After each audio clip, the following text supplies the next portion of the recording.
We come to our final winners bracket quarterfinal game of the day. As the two lone undefeated teams in this week's Alabama American Legion State Baseball Tournament square off. An opportunity for one of these teams to put themselves in prime position to potentially take home a state championship and advance into regional play. James Hardy with you as we wish you a happy game day here on JockJive.com.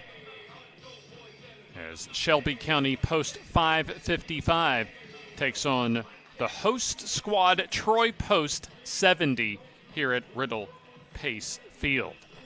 Shelby County will be the visiting team as they'll get the first at-bat today in the top of the first inning. And so we'll take a look at their starting batting order as Braylon Carroll will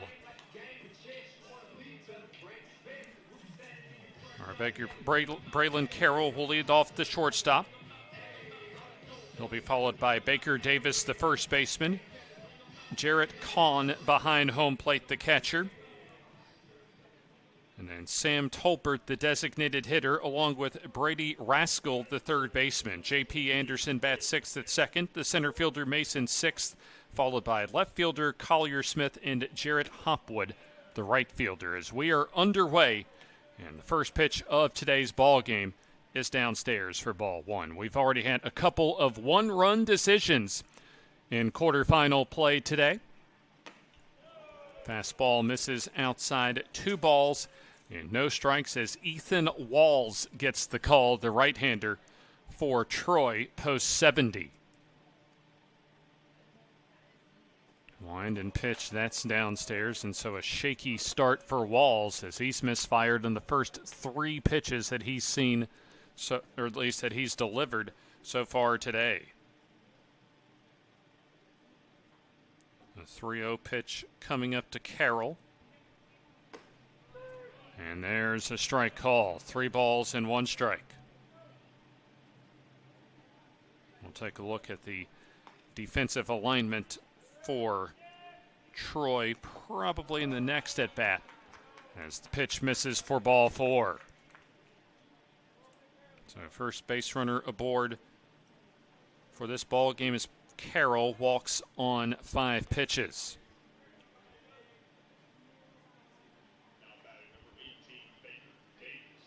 So Baker Davis grabs the bat, and he'll get ready for his first at-bat of the day. The first pitch, foul ball. Makes it now no balls and 1 strike. Offord in left, Boutwell in center, and also McCorkle in right field. The outfield for Troy Post 70. 0-1 pitch as that misses in the dirt. 1 ball and 1 strike. Infield of Taylor at third, Richardson the shortstop, Jones at second base, and then Dykes over at first. Gainey with the duties behind home plate. Ground ball snagged on the mound as the throw to second for 1 and back over to first. A nice scoop by Dykes for the 1-6-3 double play. And it appeared Richardson, the shortstop, at least paid for it as far as having to hurdle the runner coming to second and Carroll, but it results in a 1-6-3 double play to clear the bases. That was nicely turned as Walls, Richardson, and Dykes hook up on the double play, as we'll have time called and at least provide a little bit of time to allow Richardson to at least gather himself after taking a hard fall after that double play. So that erases the leadoff walk, and now 2 down, as once we get play back underway, we'll have Jarrett Kahn, come up to the plate. Troy Post 70. It's had an outstanding squad, a national contending squad over the last few seasons. team manager of Ross Hickson, and a number of assistants, including David Law, Hunter Mann, Alan Ponder, and Tanner Wells, and Matt Witten. Strike one call makes it no balls and one strike on Jarrett Kahn. And fastball misses for ball one.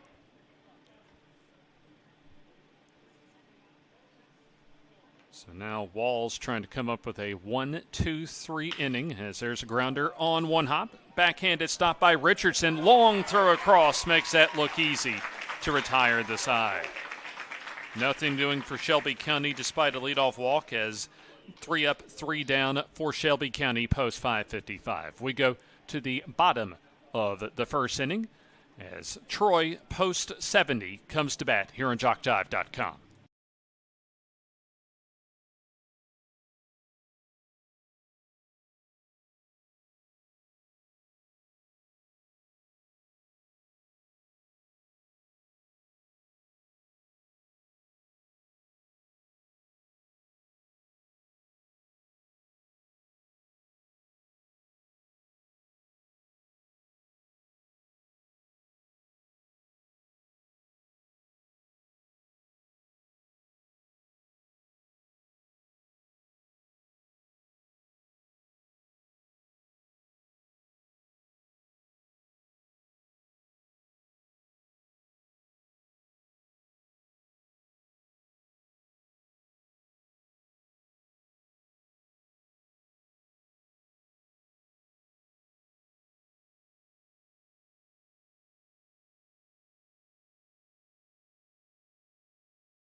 A 1-6-3 double play helps Troy post 70 get through the first 3 in the order for Shelby County post 5:55. And now Troy post 70 will have their first at bat coming up here in the bottom of the first inning from Riddle Pace Field on campus of Troy University. Blake Woodall on the mound, the right-hander with the call as far as the starting pitching duties for Shelby County. Looking defensively for Shelby County, they'll have Smith in left, 6 in center, along with Hopwood in right. And Rascal at third, along with Carroll at short, Anderson at second, and Davis at first, and Kahn behind home plate. Brady Richardson, Tabor Offord, and also Hayes McCorkle, the first 3 due up for Troy. Shelby County post 55, 5:55, wearing the white tops and bottoms today. And the scarlet, almost a crimson top with the white bottoms for Troy post 70. Home teams this week in the third base dugout. That's typically during the college baseball season, the Troy University home dugout. And then visitors over in the first base dugout. An outstanding facility to host this week's American Legion Alabama State baseball tournament that began on Thursday, and it'll conclude tomorrow. Potentially as many as 2 games tomorrow, but we certainly know a 1 o'clock scheduled championship game for Sunday. The state tournament winner goes on to regional play to begin August. This is the final weekend in the month of July, and as we all know, college and high school football season just around the corner. Brady Richardson, who had a couple of outstanding defensive plays in the top of the first inning, he'll lead off here in the bottom of the first. Richardson, the shortstop, as Woodall comes out of the wind, and his curveball is outside. Earlier today, it was Foley getting a 1-run win 4-3 over Tuscumbia. And then our most recent game, a back and forth game late, as Daphne was able to pull out another 1-run victory 6-5 over Hackleburg. Fastball in there to even the count at 1 ball and 1 strike. Both teams will be playing later today regardless of what happens in this one. High pop-up. Third base side as foul territory, and an easy catch made for Rascal. One down.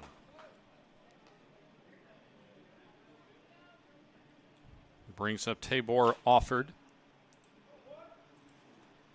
Offord the call in left field.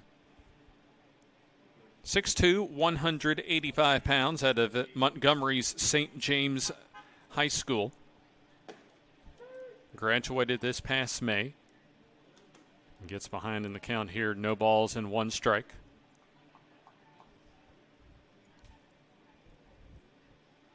Wind and pitch on the way. Hit foul and out of play, and quickly no balls and two strikes. Should have some excellent baseball in this one. We've already seen some defensive glove work from Brady Richardson on a deep ground ball to end the first, and then the 1-6-3 double play prior to that. Called strike three on the fastball right down the middle. Good morning, good afternoon, and good night for Offord. 2 down. I don't know what other pitch you were looking for if you were Offord, but that was right down Highway 231. As there's now 2 down. A little bit high that time. 1 ball and no strikes. McCorkle, his first time up. Hayes McCorkle, 6'1", 170, as he lifts this one. Hit pretty well into right field, as going back will be Hopwood to make the catch to retire the side.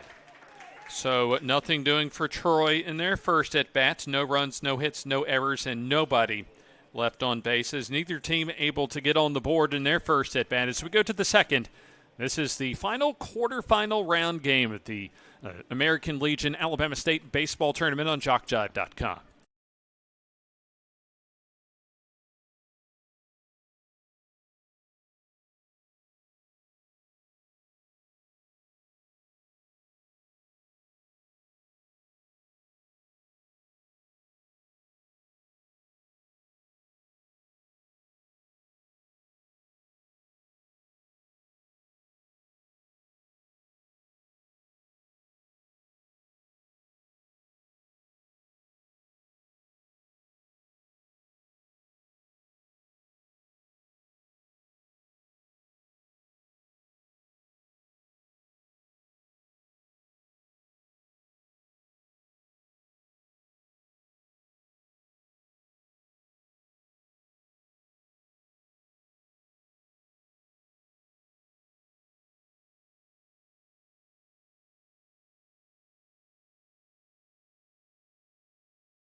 Nothing doing for either team in their first at-bat as we go to the top of the second inning. Sam Tolbert, Brady Rascal, and J.P. Anderson in the middle of the Shelby County post 5:55 order. Winner of this ball game will play the final game of the night, scheduled for 8 o'clock, and the loser plays next against Foley. Up and inside the first pitch by Walls, 1 ball and no strikes.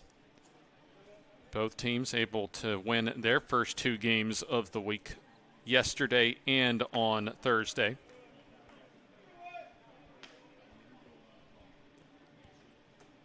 Count now even at 1 ball and 1 strike on Tolbert, the designated hitter. First time we've seen a DH today of any of the teams in today's field.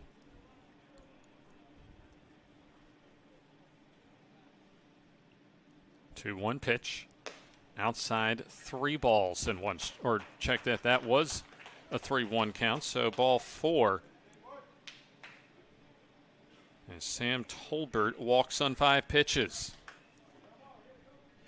For Shelby County, they're able to get victories over Daphne post 199 and Foley post 99. Brady Rascal to the plate, as he'll take upstairs and in for ball 1.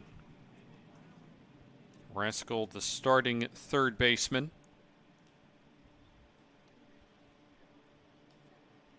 Our first look at him as he'll tap it foul. 1 ball and 1 strike.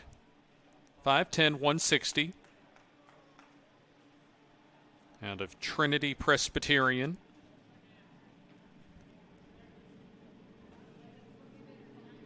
Graduate last May. As that fastball, a higher portion of the strike zone, and that's strike 2 call. Got a great vantage point here. I believe we're in our buddy Barry McKnight's home radio booth here at Riddle Pace Field. I'm going to tell you a nice setup for us here this week for the American Legion Alabama State Baseball Tournament. A great view across the Green Monster as far as Trojan Arena. Upstairs on the 2-2 and a swing and a miss for strike 3. The Brady Rascal tried to go for the high heat and came up empty. First strikeout of the day for Ethan Walls, 1 down. Runner still at first base in Tolbert as he'll be chased back to the bag at first.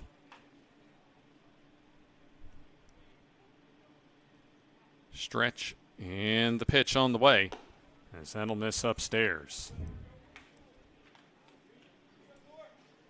1 ball and no strikes. Walls saw the minimum in the first, despite a leadoff walk, as the foul ball evens the count at 1 ball and 1 strike. We haven't really gotten a look at Ethan Walls so far when it comes to his personal profile.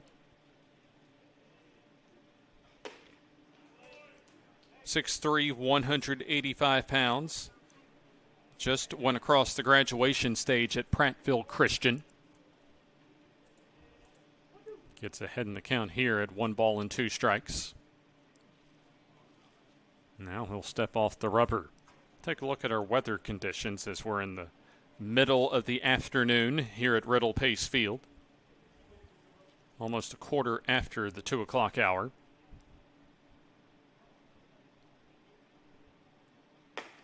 Fastball high.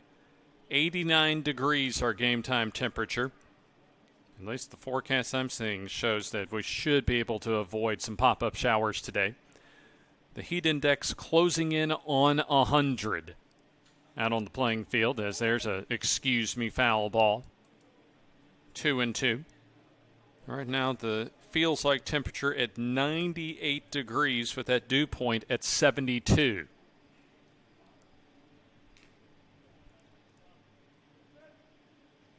Stretch and the 2-strike pitch. Called strike 3. Just again on the upper and also on the outer portion of the strike zone. Back-to-back strikeouts, 2 down. Great placement that time by Walls as he's able to get the second out of the inning and keep Tolbert over at first. Mason 6 shows bunt and fouls it off. Interesting decision there. Take a look at Mason 6. First time we've seen him at the plate today. Starting center fielder.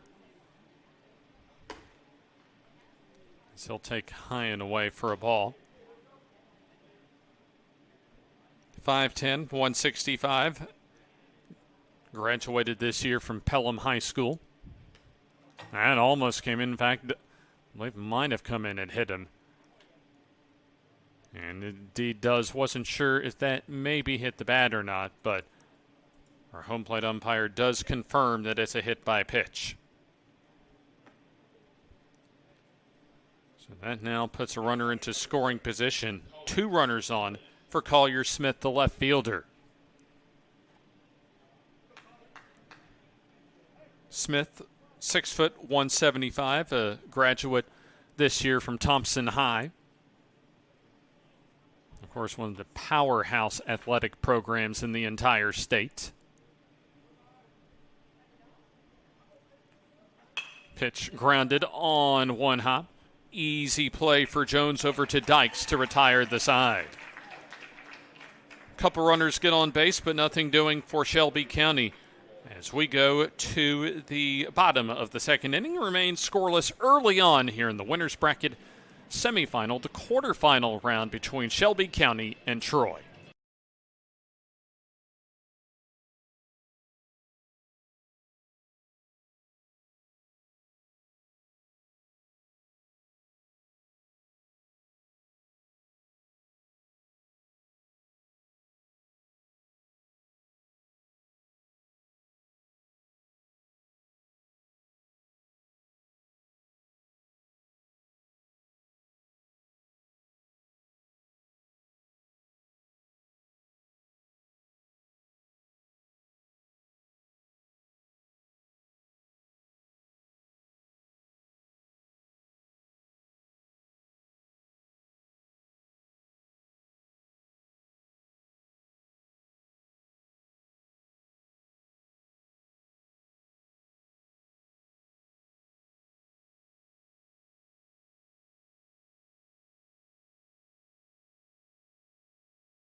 Bottom of the second inning as Porter Dykes set to lead off for Troy. Couple runners stranded for Shelby County post 5:55. The winner of this ball game will play at 8 o'clock this evening, as the winner will take on Daphne post 199. The loser faces Foley post 99 in our next game. We're basically at the halfway point of our 5-game marathon.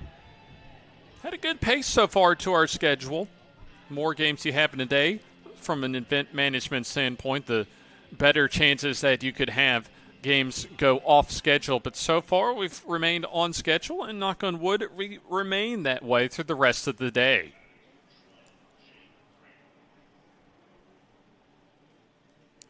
So Jake Franklin for Troy due up. Also coming to the plate this inning will be Caden Boutwell and Porter Dykes.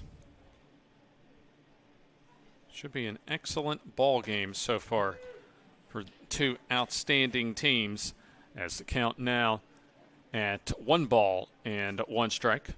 Troy went 3 up and 3 down in their first at bat in the bottom of the first inning, and now a hitter's count for the Troy post 70 designated hitter.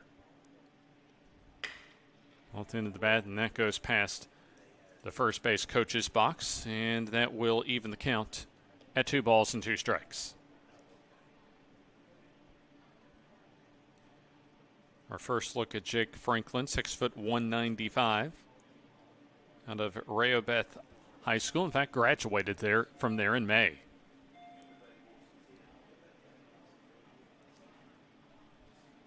Woodall comes home. Swing and a miss at the changeup. Nice off-speed pitch that time for the second strikeout for Woodall today. Might have been a foul tip included in there. Either way, 1 down. Caden Boutwell, the center fielder. 5'10", 165. About a 30-minute drive away down in Enterprise.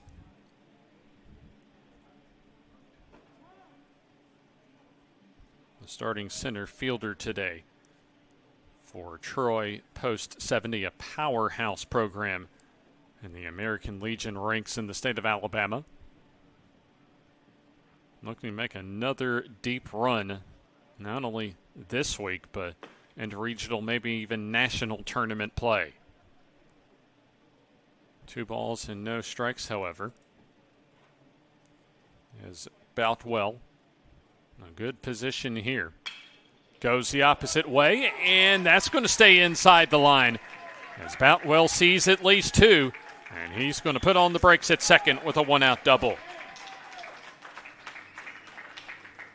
Nice job of hitting that time by the Troy center fielder as he goes the opposite way, and he represents the possible first run of the ball game. Porter Dykes, his first at bat. First baseman today. 6'3", 205 pounds. From the Providence School. Graduated last year, May of 2024. He'll take low and gets ahead in the count. The winner of this ball game, regardless of what happens in the final game at 8 o'clock, they will be able to make it into Championship Sunday.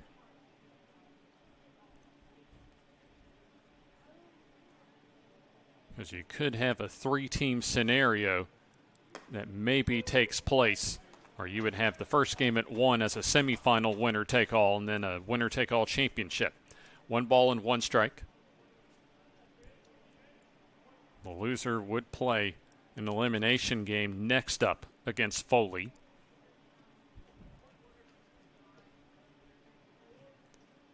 Pitch on the way. Upstairs on a fastball. Of course, if you're the team, one of these teams playing in the teeth of the heat today, you would like to get a little break and not have to play until the sun goes down around 8 o'clock.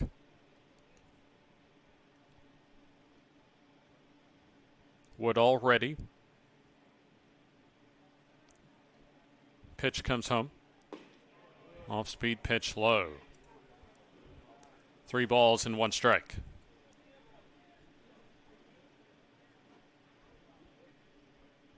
Getting toward the bottom of the order now for Troy post 70.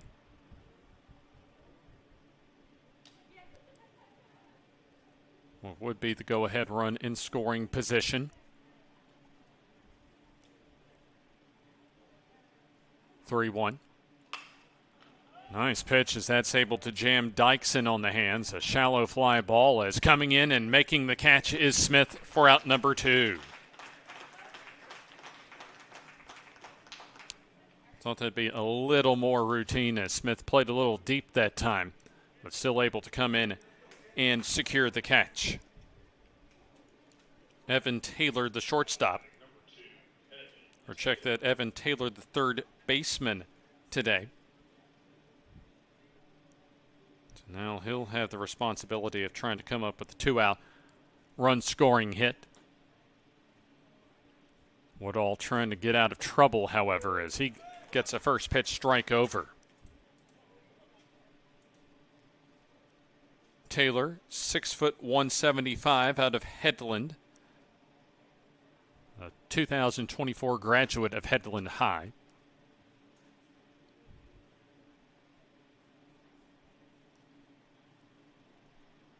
A long look in and now a fake throw over to second.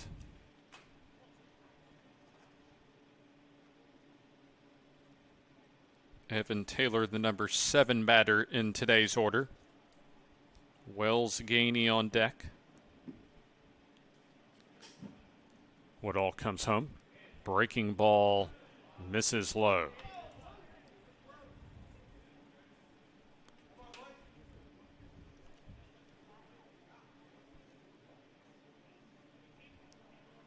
A 1-out double for Boutwell as he's still at second base for Troy post 70. 1-1 pitch. Line through the middle as the go-ahead green light given to Boutwell as he'll come home to score without a throw, and Troy takes the early lead. Right back through the middle that time for Evan Taylor as Caden Boutwell scores on Taylor's RBI single with 2 outs. So Troy strikes first. And that is the second hit of the game and the inning. Brings up Wells Gainey, the catcher.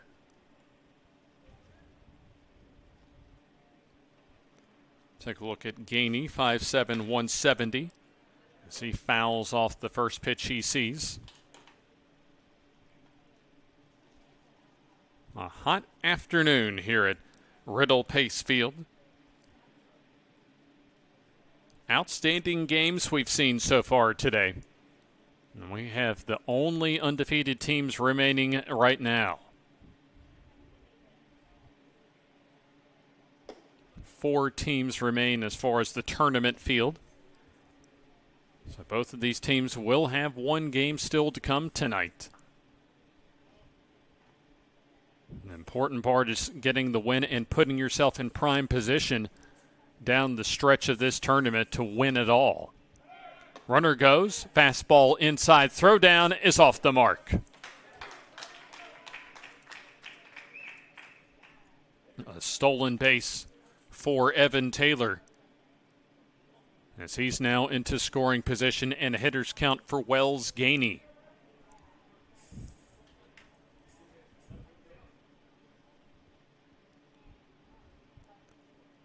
Troy already with a 2-out RBI, trying to come up with another one. Boutwell, long look at second, and time called at home plate.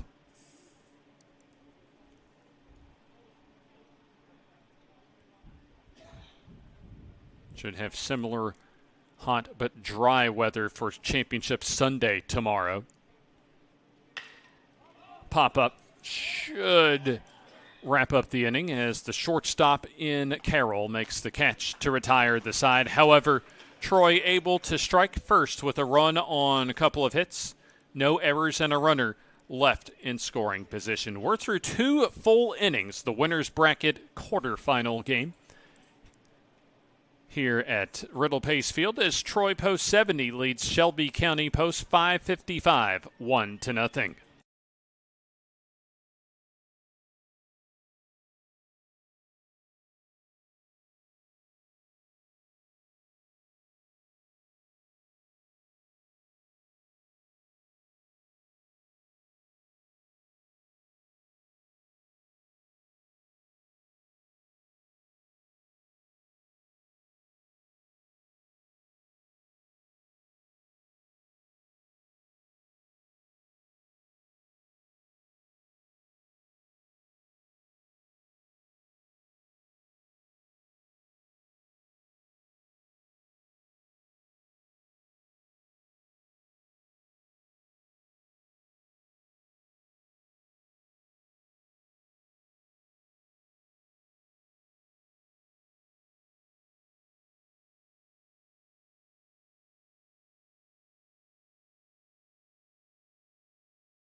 Homestanding Troy Post 70 with a 1-0 lead early on here in the third. You're watching JockJive.com, our coverage of the American Legion Alabama State Baseball Tournament here at Troy University. James Hardy with you. We'll wrap up our coverage tomorrow on Championship Sunday.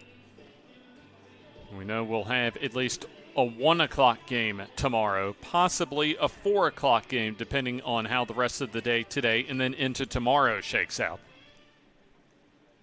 However, Troy in good position right now as they've taken the early lead.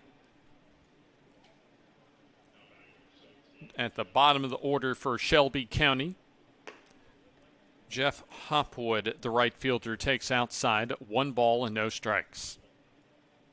Ethan Wells, 2 scoreless innings. Has hit a batter and walked a couple. Also has struck out a couple. He's fallen behind on a handful of the Shelby County batters so far, and does so here to Hopwood. This one's lined into left field and coming in and making the catch. Nice scouting by the Troy coaches as Offord comes in along the left field line to make the grab. Put that as an L7 for the line out to left on the scorecard. Go back to the top of the order.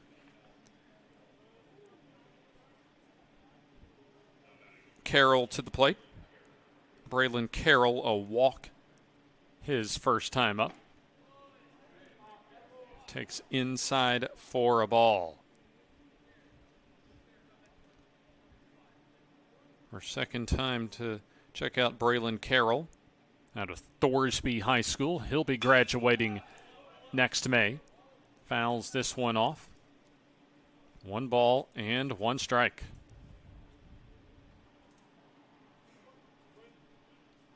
Rest of the games today scheduled for around 5 or 5:30 and 8 o'clock. Bouncing ball, but that's foul. Our next game at 5:30, and then the final game at 8. However, keep in mind the way games have been going as far as the schedule could be getting started a tad bit earlier than that. 1-2. That's foul ball.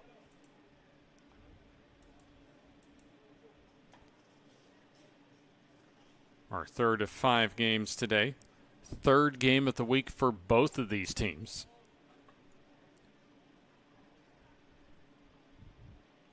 Two-strike pitch is fouled off. Troy took down Huntsville post 237 to begin their tournament run, then also beat Hackleburg post 165 yesterday. 1-2 wind and pitch. Low to even the count. Shelby County stranded a couple of runners in their last at-bat. Also had a base runner in the first, wiped out on a double play ground ball. 2-2 is high, 3 balls and 2 strikes.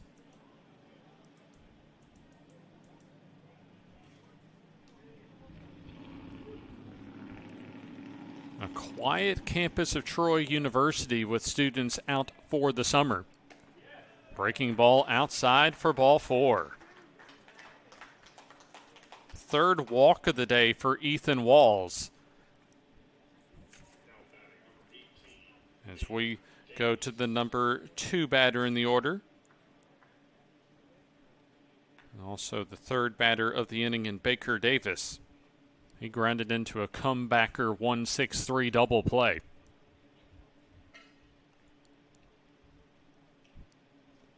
Walls would like to have a similar result here as he misses outside.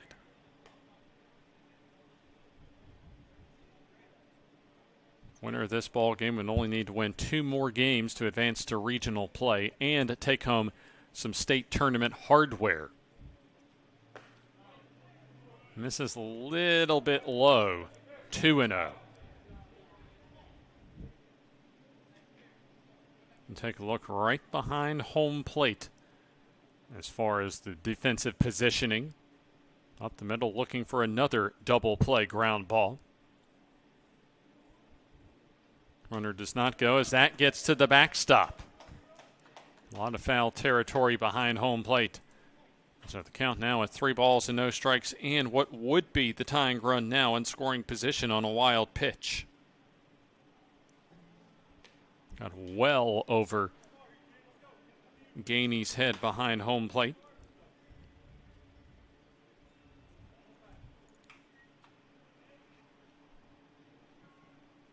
So there's a 3-0 green light given to Davis, and he'll just take outside for a 4-pitch walk.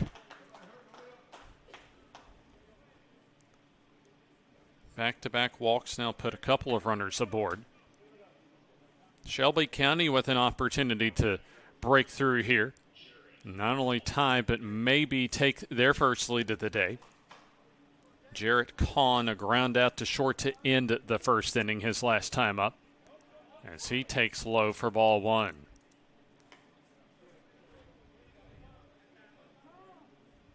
A total of 6 consecutive pitches that have missed the strike zone, and so that will bring out a coaching visit from the third base dugout. Loser of this ball game takes on Foley next, scheduled for about 3 hours from now at 5:30. And then the winner can wait, let the teeth of the heat of the day pass them by, and cap out off a 5-day marathon for us today at 8 o'clock. And then the thing also, as we mentioned about winning this one, that means you will automatically get, regardless of what happens at 8 o'clock, into Championship Sunday. Now, it would likely mean that The winner of this game, if they lost the 8 o'clock game, would play what would be a winner-take-all championship at 4 o'clock, but we'll cross that bridge when we get there.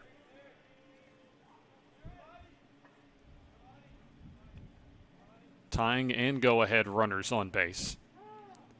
A long look in, and that's going to draw time from the Shelby County catcher.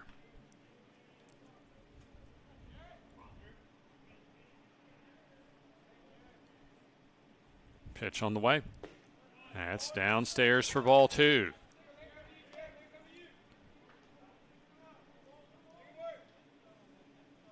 Not sure how much of a leash that Ethan Walls will have today. He's already walked a couple in the inning, and he'll toss back to second, not in time. He's hit a batter and so far walked 4 in 2 1/3 innings. So the command has been all over the place so far. However, has not given up a hit or a big play to the Shelby County offense. That misses upstairs, 3-0.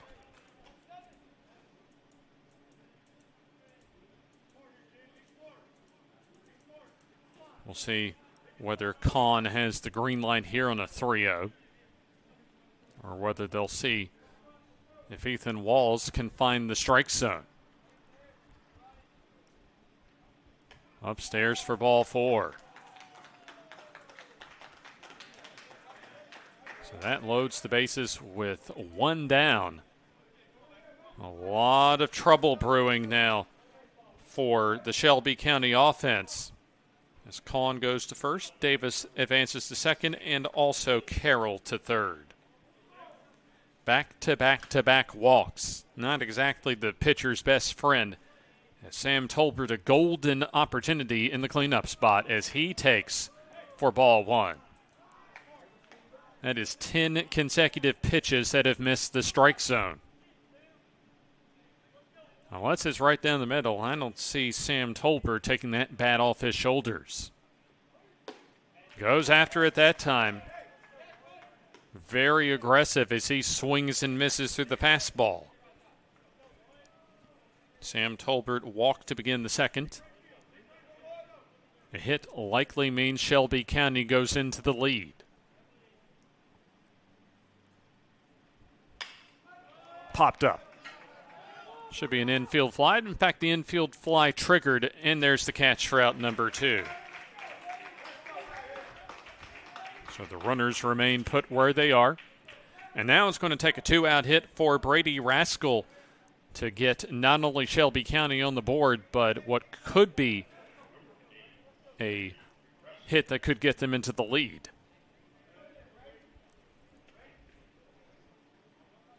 Rascal struck out swinging his last time up. Swings away and fouls it off to the right side.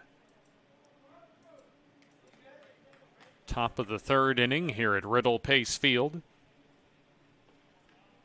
Ethan Walls laboring through this 3rd inning. Walked 3, but he needs just one more out to keep it a 1-0 Troy advantage. Wind and pitch, and that's high and away.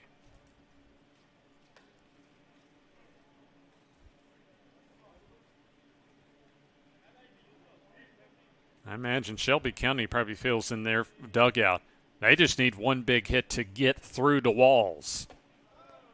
That'll miss up and away. It's like they're right at the door right now of not only getting on the board, but taking the lead and maybe coming up with a momentum-changing inning. Ground ball should end the inning as Richardson goes the short route over to Jones to retire the side. An opportunity wasted for Shelby County as they leave the bases loaded. No runs, no hits, no errors, 3 left on base as we go to the bottom of the 3rd inning. Troy post 70 still leads 1-0.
Through 2.5 innings of play, Troy posts 70, able to hold on to a 1-0 lead.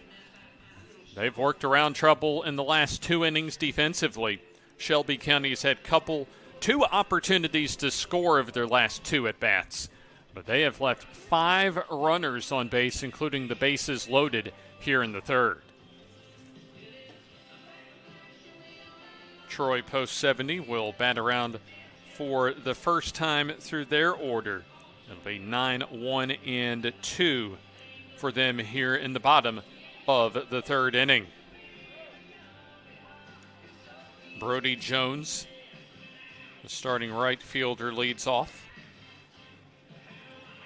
Brady Richardson and Tabor Offord also due up for their second time on the day here in this third inning.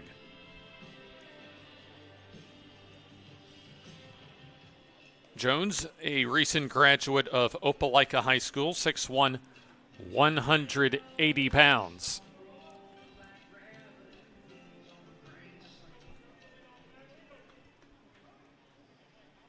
Solid work so far for Blake Woodall. Has allowed 1 run on a couple of hits. Does have 2 strikeouts and has not walked a batter so far today. Misses on the curveball, though, to Brody Jones. This time hits the strike zone. 1 ball and 1 strike. Deciding hit so far, still early on, an Evan Taylor 2-out single to center. And misses low. 2 balls and 1 strike. You can even feel how muggy it is up in the press boxes. Imagine the field temperature well above 100 degrees on the feels-like range. That's low and away. 3 balls and 1 strike.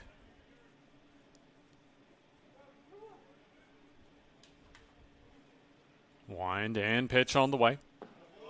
And that's low for ball 4. Leadoff walk for Troy post 70. Back to the top of the order as Brady Richardson popped up and foul territory to third his first time up. See how Troy plays this out. Now they're at the top of the order. There's a snap throw back. They want to see, does Shelby County what Troy wants to do, maybe as far as a sacrifice situation. Stretch and Richardson takes for ball 1. And we saw in the second inning, Shelby County let an opportunity go by to take the first lead, and Troy was able to cash in on a 2-out run scoring opportunity. Pitch up and in. So right-hander Blake Woodall with some issues, as he's already allowed a walk, and now a 1-1 count. Pitch is upstairs. So hitters count for the Troy shortstop.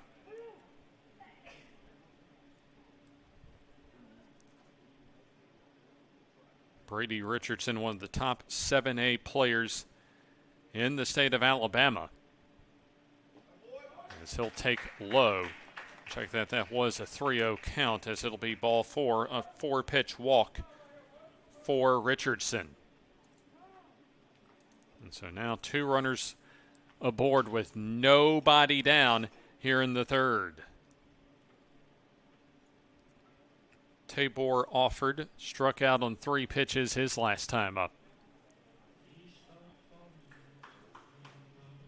Dangerous time for Shelby County, and believe that certainly they recognize it, as you have Kahn come out to try and calm down Woodall.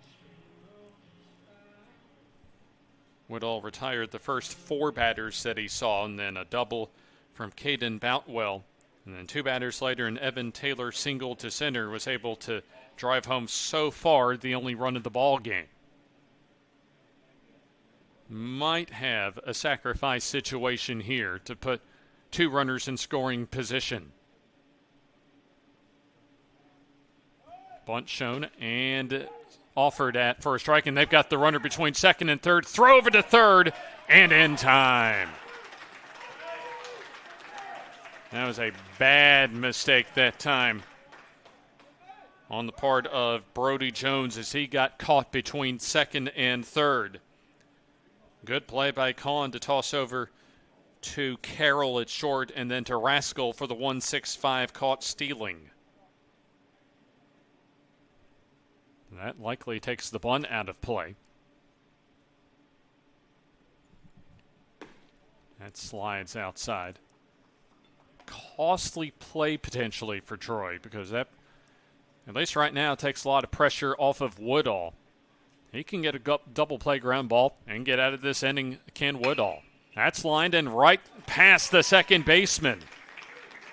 Into center field as on his way to third, Richardson slides in to put runners at the corners. Just looking at the second baseman, J.P. Anderson, he felt he should have gotten that ground ball and started a 4-6-3 double play.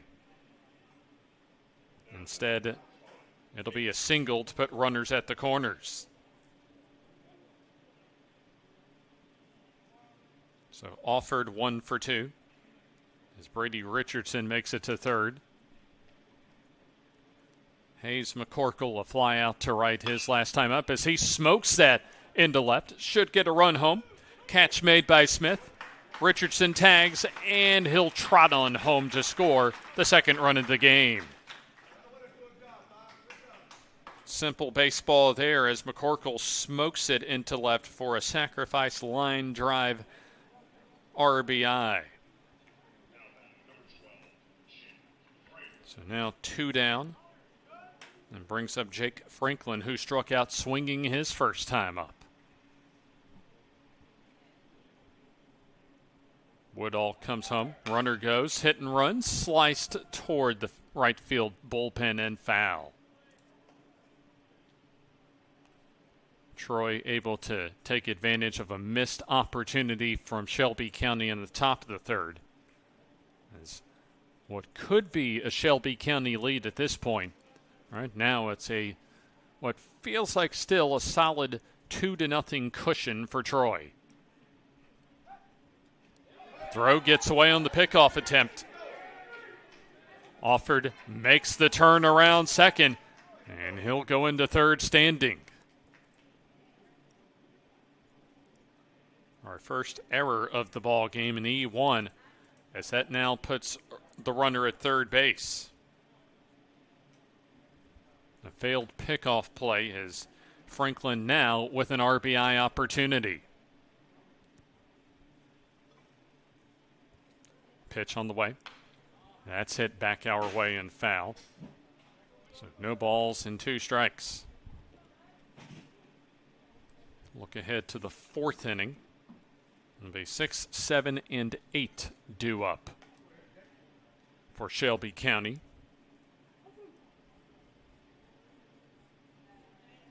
Wind and the pitch on the way. And it'll miss downstairs. 1 ball and 2 strikes.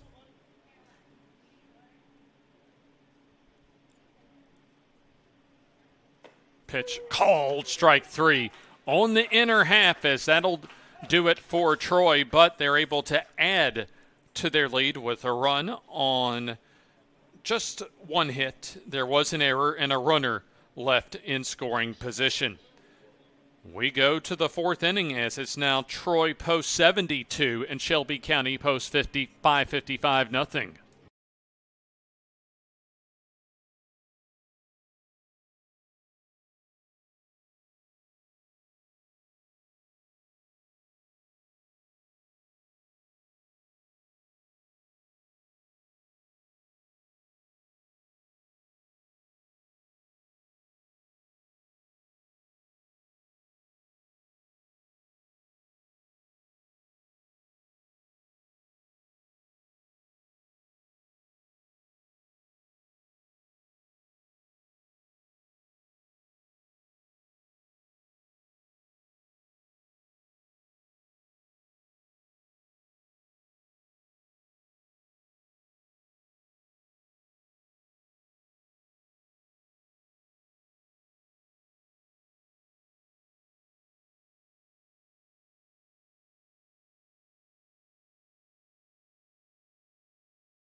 We're almost to the halfway point of our winners bracket semifinal and our state tournament quarterfinal.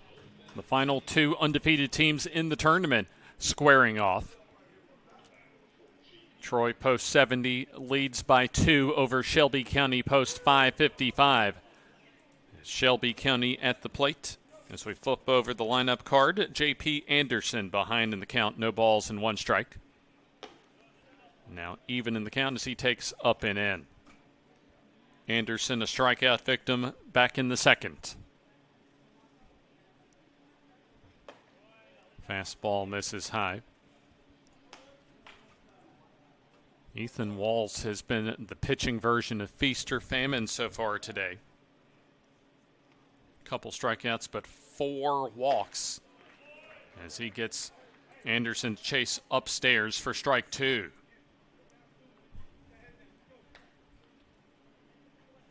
Difference so far, Shelby County has not been able to take advantage of the walks. Swing and a miss at the fastball. 1 down here in the top of the 4th inning. As J.P. Anderson went upstairs for the fastball, striking out for the 2nd time today. Mason 6, a hit by pitch his last time up. Almost got hit by the curveball that time. So between the walks and the hit by pitches, that's 5 combined HBPs. Actually 6 combined walks or hit by pitches. And he's halfway to another walk as the count now at 2-0 on Mason 6. Pitch just on the inside corner, a strike. Shelby County has had their base runners so far today, but they have not been able to score. A 6 with a prime hitter's count.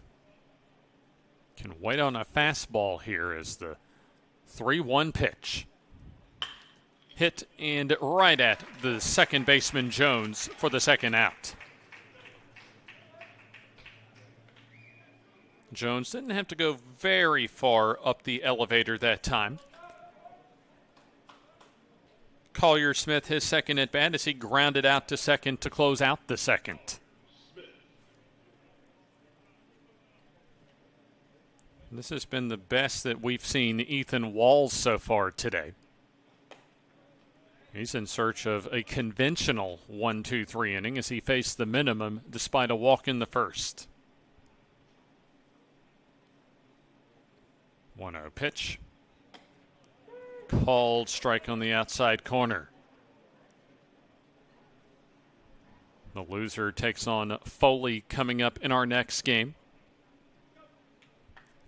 Troy looking to play their way into the winner's bracket 8 o'clock game.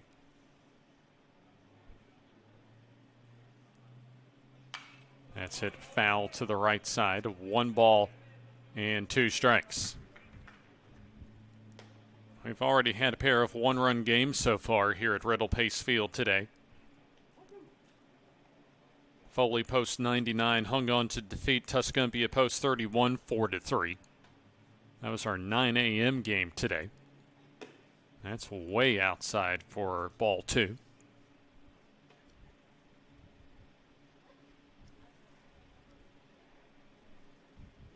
Two balls and 2 strikes.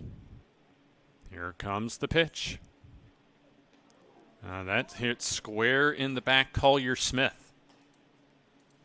2nd hit batter today. So that keeps the inning alive for Jeff Hopwood. Hopwood has probably been the Shelby County batter that's hit the ball the hardest so far off of Walls, but right at the left fielder offered in the 3rd. So Walls trying to cap off this 4th inning.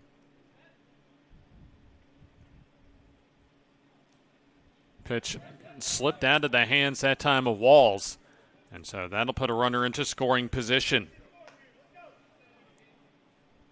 You could tell that's not where it was supposed to go, as it cleared everybody straight to the backstop on the fly.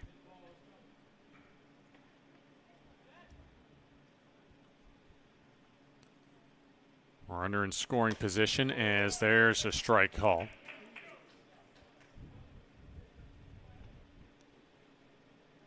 Hopwood 0 for 1 as he's trying to set up the top of the order to keep this fourth inning alive.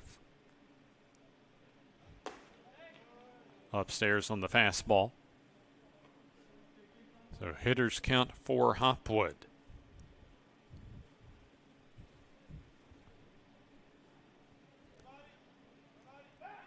Walls looks the runner back at second base. Take a look at how Shelby County was able to get to winner's bracket Saturday. Took down Daphne post 199 on Thursday and then Foley post 99 yesterday. So they'll have a second meeting with one of those two teams later on today. Winner of this game takes on Daphne post 199 at 8 o'clock.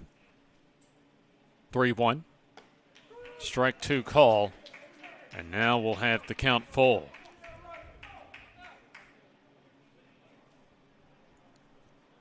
I think the third base dugout would like to just see Carroll come up in the fifth inning. Pitch. Swing and a miss. Might have been ball four that time. But for Walls, that's another strikeout. Second of the inning, and yet again for Shelby County, a runner left in scoring position. No runs, no hits, no errors, and one more left on base. We're halfway home at Troy 2 and Shelby County nothing.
We're at the halfway point.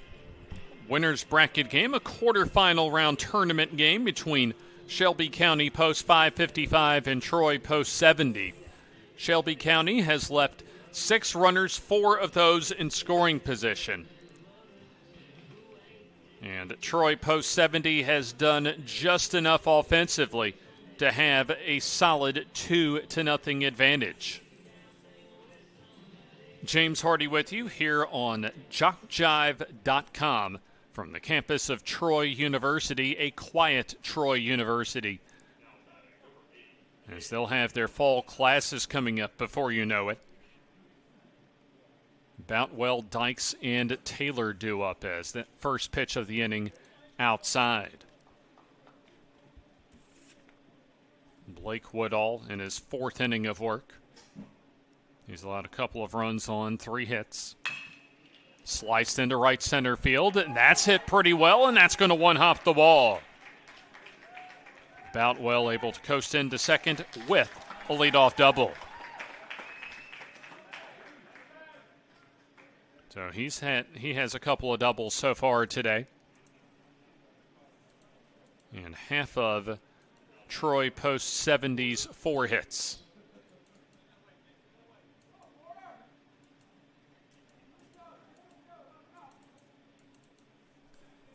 Brings up Porter Dykes, who flied out to left his last time up. Standing tall from the right-handed batter's box. And will miss downstairs. Take a look at Dykes. A lot of players that maybe we'll see around for the next year or so on this Troy roster. A brief look over to the second base bag. Dykes, one of the oldest players on the roster. Graduated last year. Also a pitcher on the Troy squad, 6'3", 205.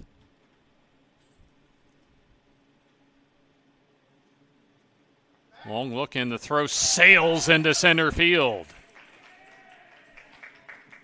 Woodall thought that Carroll was going to zig when he zagged, and the throw went right to 6 in center field. That is the second throwing error on a pickoff move today for Blake Woodall. And now a sac fly could extend the Troy post 70 advantage.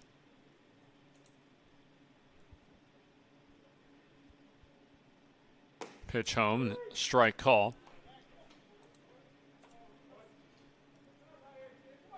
So now the infield comes in. A 2-ball, 1-strike count. And now make it 3 balls and 1 strike on Porter Dykes. Evan Taylor on deck. Nobody out here in the bottom of the 4th. Swing and a miss. Loads the count full. 1 o'clock our start time for Championships Sunday tomorrow.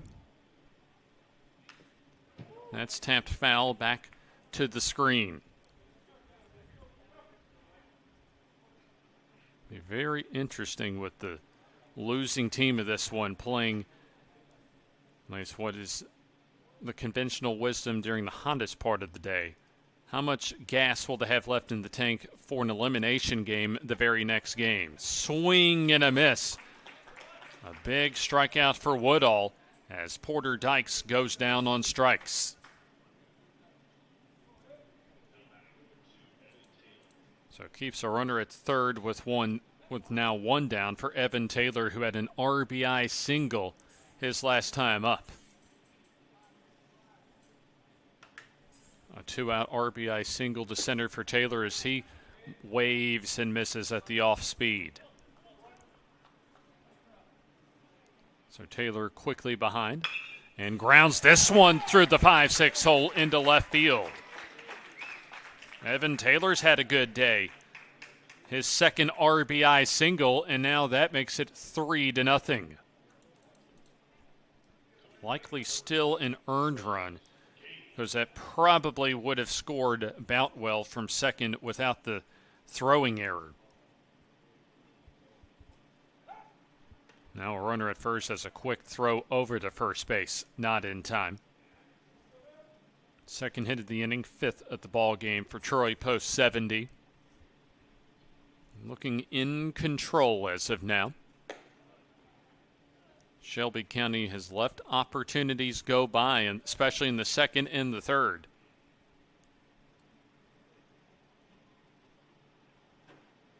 And now they're finding themselves slowly building themselves a hole, and a fairly deep hole at that. 2 balls and no strikes now. Wells Gainey popped up to short to end the second inning his last time up. Pitch downstairs. And so the count now goes to 3 balls and no strikes. Troy post 70 in good position as we still have the back half of today's ball game. Both teams will still have one more game to go today.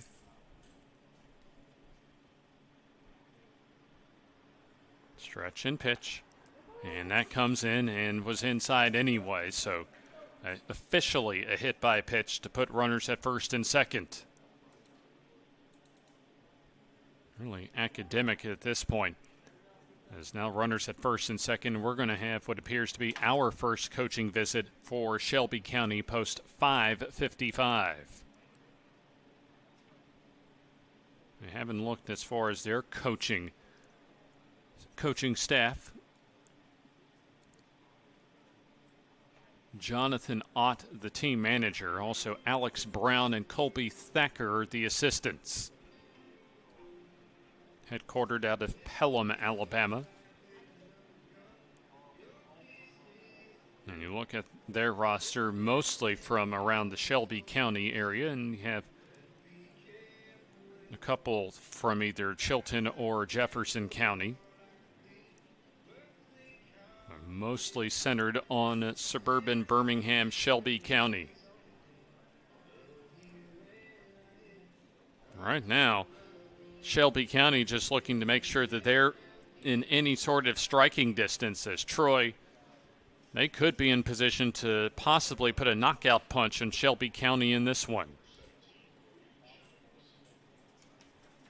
Brody Jones, his second at bat as he walked his last time up. Long look in as the pitch swung on and missed. Shelby County would like to get a double play to get out of the inning. And on the flip side, Troy would like to put some more pressure on Woodall.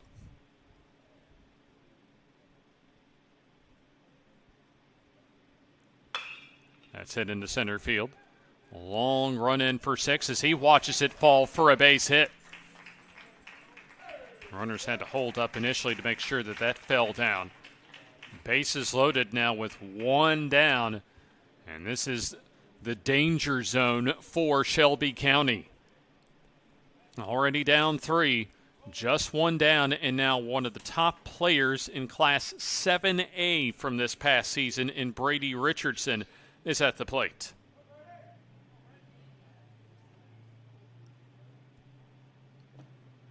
Richardson will be playing his college ball right here at Troy University. Helped lead his team to a runner-up finish in Class 7A this season. Enterprise lost to Tuscaloosa County in 2 games in the state championship series for Class 7A. That's hit well into left field. That'll at least get the run home.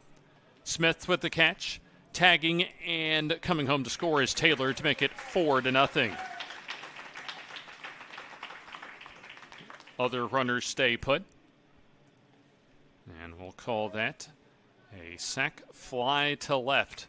First RBI of the day for Richardson. 2 down. Brings up Tabor Offord, who had a single in the 3rd and also struck out in the 1st.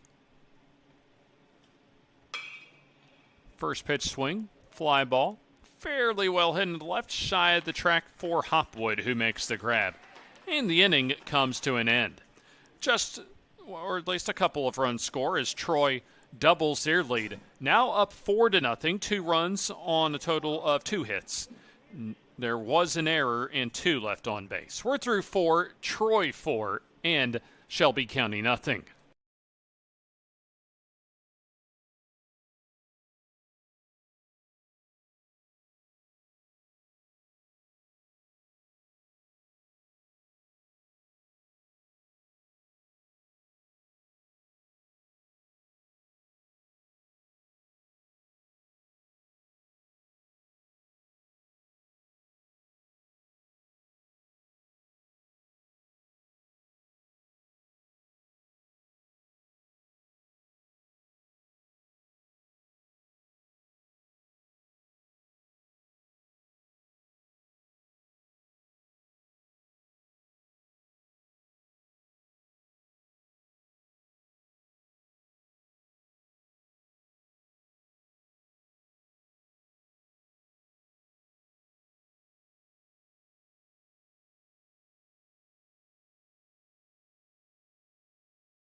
Troy post 70 through 4 has a comfortable 4-0 lead over Shelby County post 5:55 in the American Legion State Baseball Tournament here in the Yellowhammer State. JockJive.com, your home for our Alabama American Legion State Tournament this week. Championship Sunday tomorrow. And right now, Troy posts 70, looking in good position to get to that familiar spot tomorrow. They would have to win one more game if they do eventually get across the finish line in this one. And the loser would have to win an elimination game next and then win two tomorrow.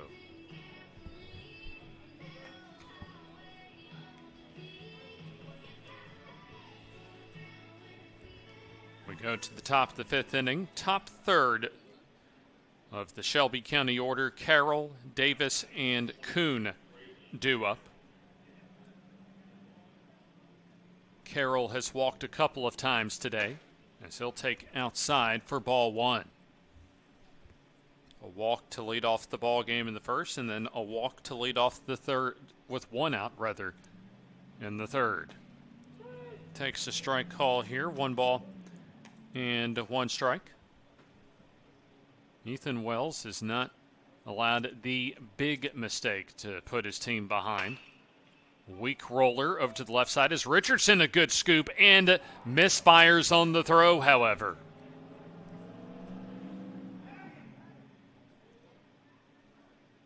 An interesting play that time as far as a good initial field by Richardson, but just wasn't able to complete the throw to first, and I think considering his ability, that's a good scoring call from the press box on an E6. Baker Davis has grounded into a double play and walked so far today. Pitch outside. I imagine Richardson will be playing a lot of Sunbelt Conference games and consequential games ahead of him in his Trojans career. Swing and a miss makes it a 1 ball and 1 strike count. Shelby County with a couple of errors today, and Troy with their first throw over.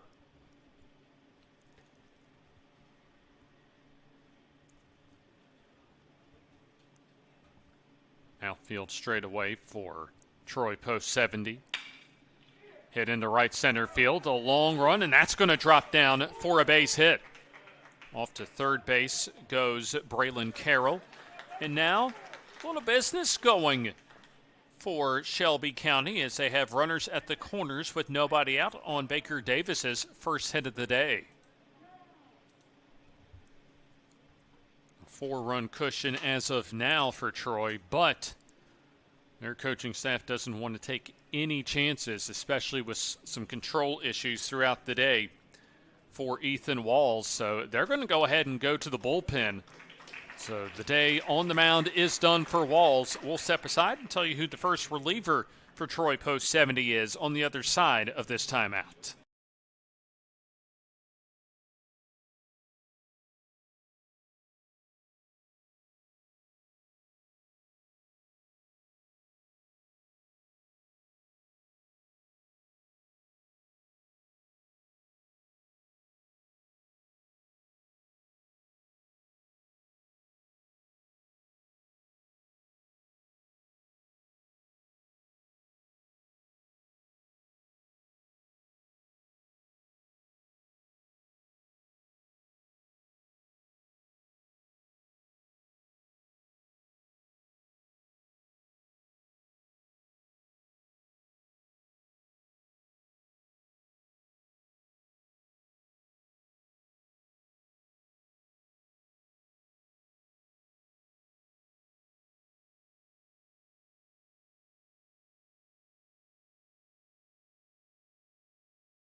New pitcher for Troy post 70 as Caden Wright checks in. The 5'8", 150-pound right-hander just graduated actually from Rehoboth High School in May.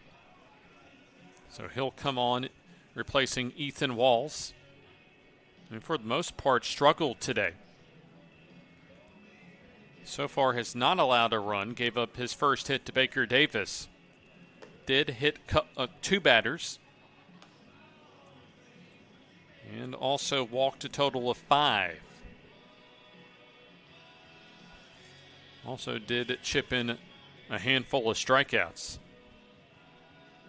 Total of 4 today. So the runners at first and second are the responsibility of Ethan Walls.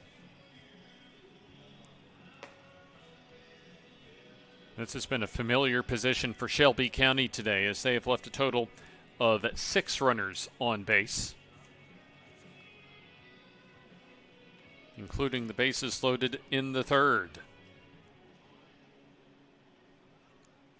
So they're very much in need of some offense here, down 4.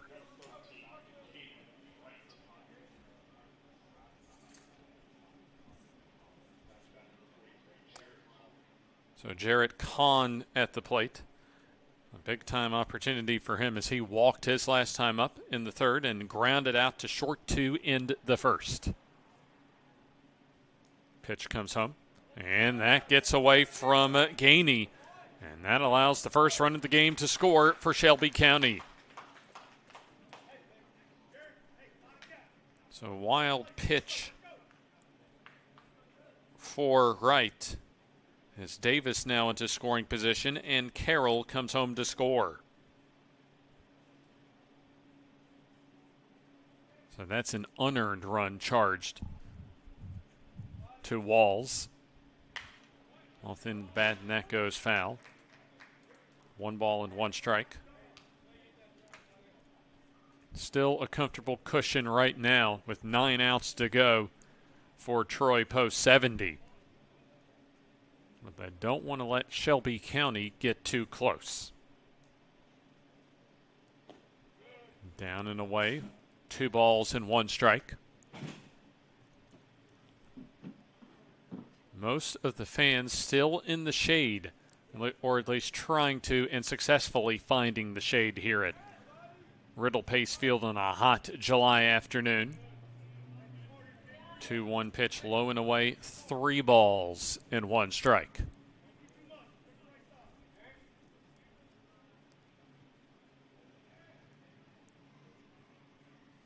A somewhat decent lead for Davis. Off in the bat as that goes into the stands, foul. Loads the count full at 3 balls and 2 strikes. Our 4th of 5 games still scheduled for about 2 hours and 10 minutes away from now.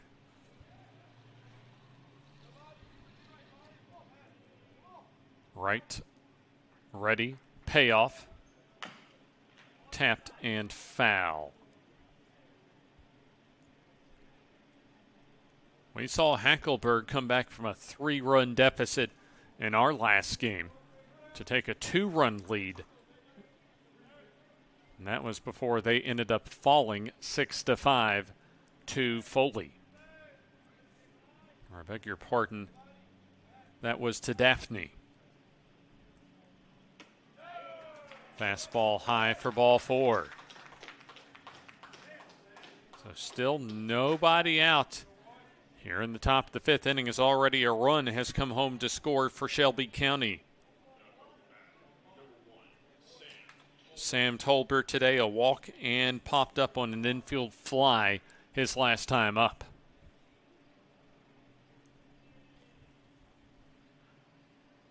Right now comes set. And he misses low and away.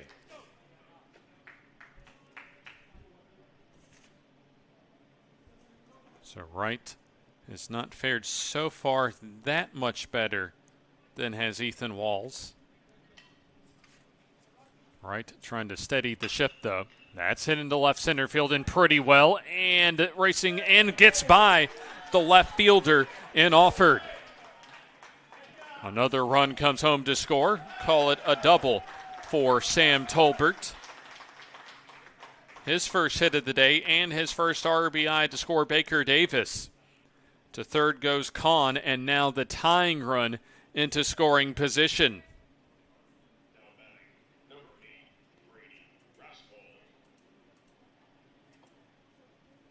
So that's hit number 2 today as Brady Rascal, a strikeout and a fielder's choice ground out,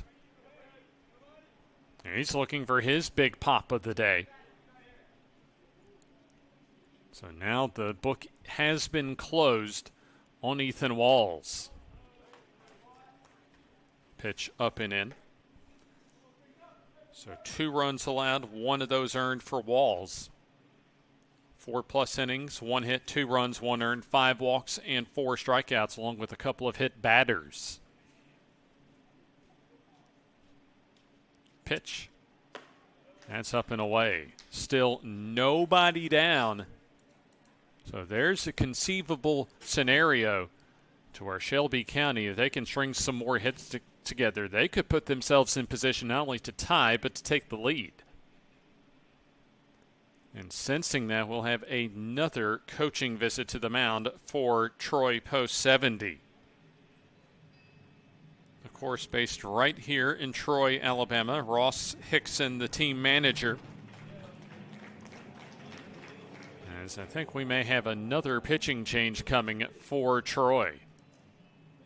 We'll step aside here and see who the third pitcher of the inning is. We'll take this timeout as the lead cut in half by Shelby County as they trail now just by 2. Still no outs here in the 5th on JockJive.com.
We return to the top of the 5th inning. Porter Dykes comes over from his first base spot, and he'll try and at least limit the damage for Troy defensively. And Shelby County right now, they have the momentum on their side already with a couple of runs on the board here in the 5th. Still nobody down with the tying run in scoring position. Runners at second and third.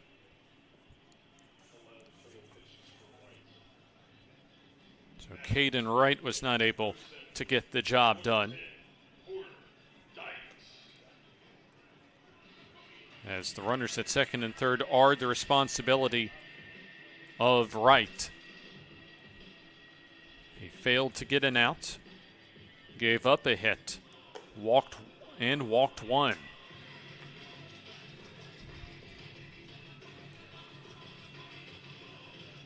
So a tough spot for Dykes to transition from first base to the mound defensively. As we take a look at the Shelby County batting order, they are right in the middle of their batting order. Brady Rascal waiting for Dykes to get his warm-up pitches in.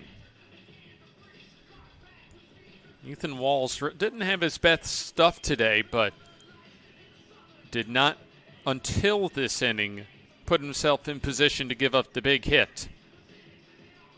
Caden Wright just was not effective in relief of him. We'll see who also the new first baseman is for Troy Post 70 with Dykes now on the mound.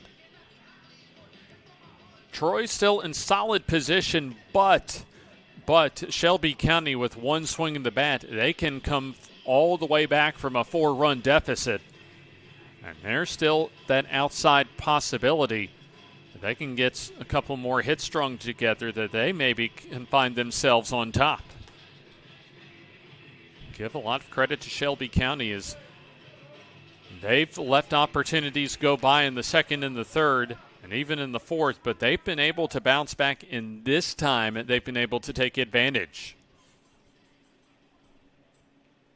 So Rascal, a strikeout in the second and a fielder's choice ground out to end the third. Infield will concede run number 3 for the first out of the inning. That's the count now at 2 balls and no strikes. And make it 3 balls and no strikes.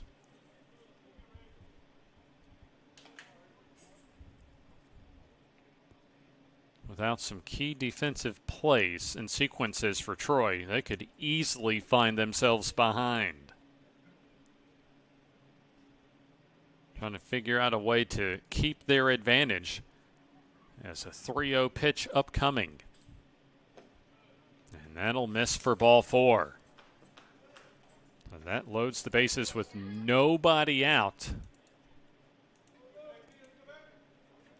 As Rascal aboard at first.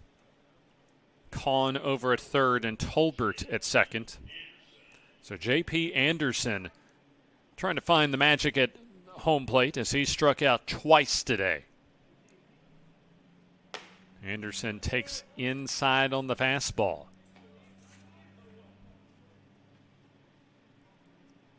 The runners at second and third are Wright's responsibility. Pitch on the way, and that's downstairs. All right, now a carousel of pitchers for Troy, as this is the third pitcher on the mound this inning.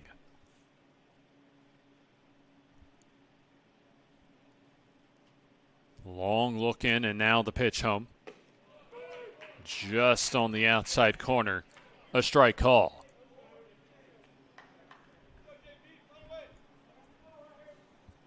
J.P. Anderson trying to find that right pitch to potentially tie up this ball game. This is downstairs, 3 balls and 1 strike.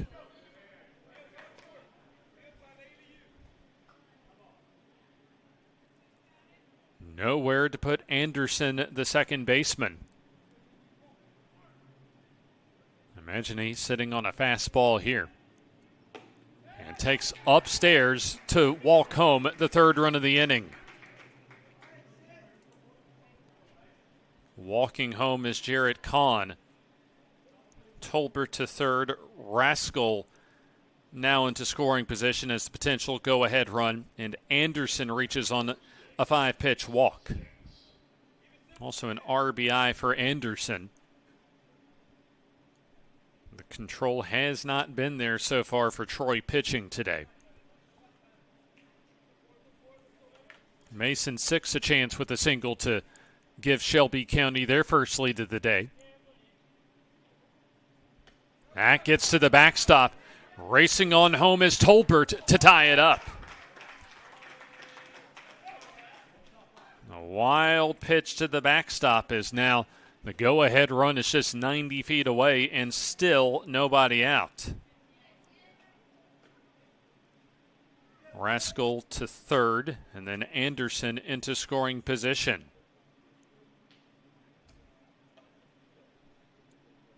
Nobody has been retired still here in the 5th. Pitch bunt shown and a strike call. 1 ball and 1 strike. So Mason 6 trying to throw off the Troy defense. Bouncer and foul over at first.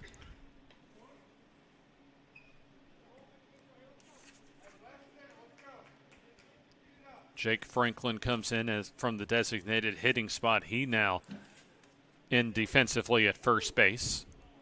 1 ball and 2 strikes on Mason 6. Pitch home. Grounded and to the second baseman as the runners will stay put. As 6 retired on a 4-3 ground out. 1 down.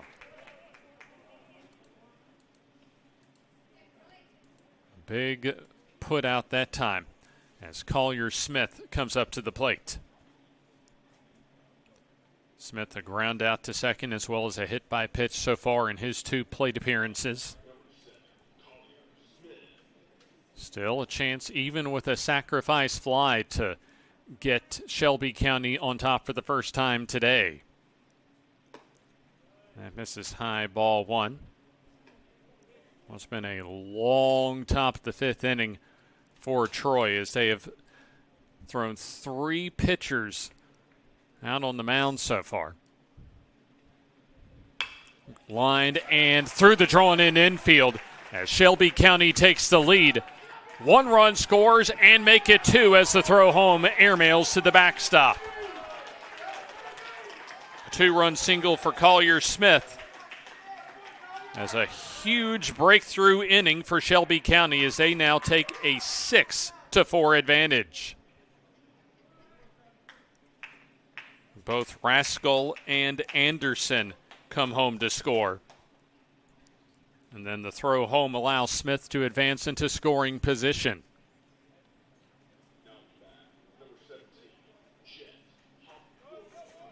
So that also means that the day is done for Caden Wright. So he gives up a couple of earned runs as a strike call makes it now 1 ball and 1 strike.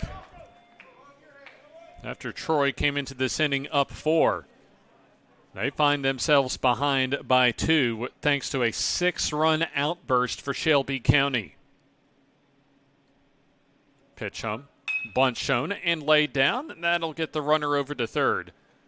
And covering the bag at second is Jones, and there is now 2 down.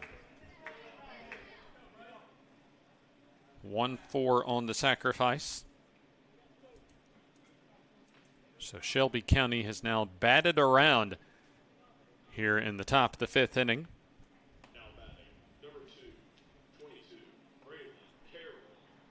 Braden Carroll with his second at bat of this half inning. Reached on a fielding error to get all of this started.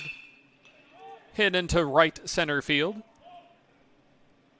Coming in and making the catch is McCorkle to retire the side. However, 6 come home to score on 3 hits. There was an error and 1 left in scoring position. We go to the bottom of the 5th inning with Shelby County on top for the first time, up by 2.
Troy, after having control for the first 4 innings, Shelby County able to finally break through after missing out on a couple of run-scoring opportunities in the 2nd and the 3rd.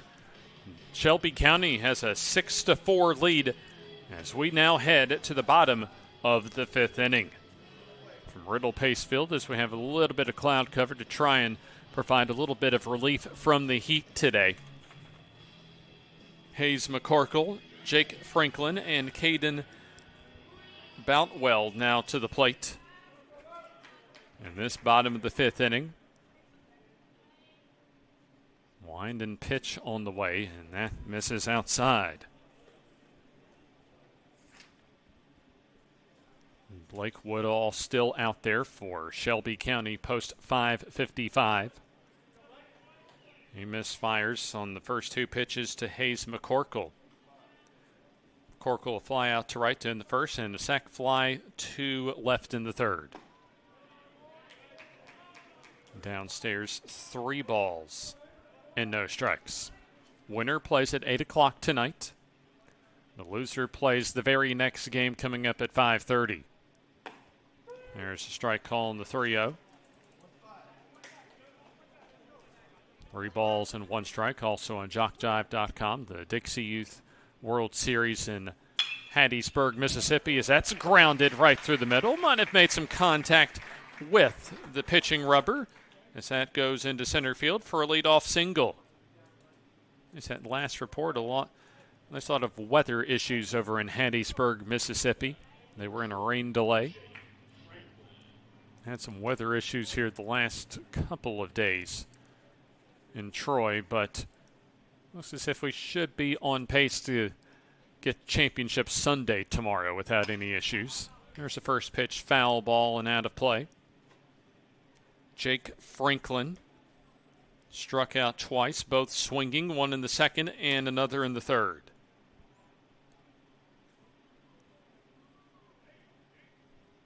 Woodall ready, pitches, upstairs. 1 ball and 1 strike. Woodall, 4 full innings of work.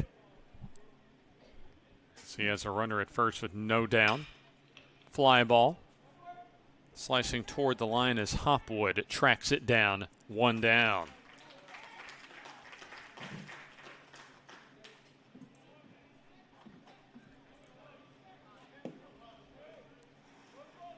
So Franklin 0 for 3 today.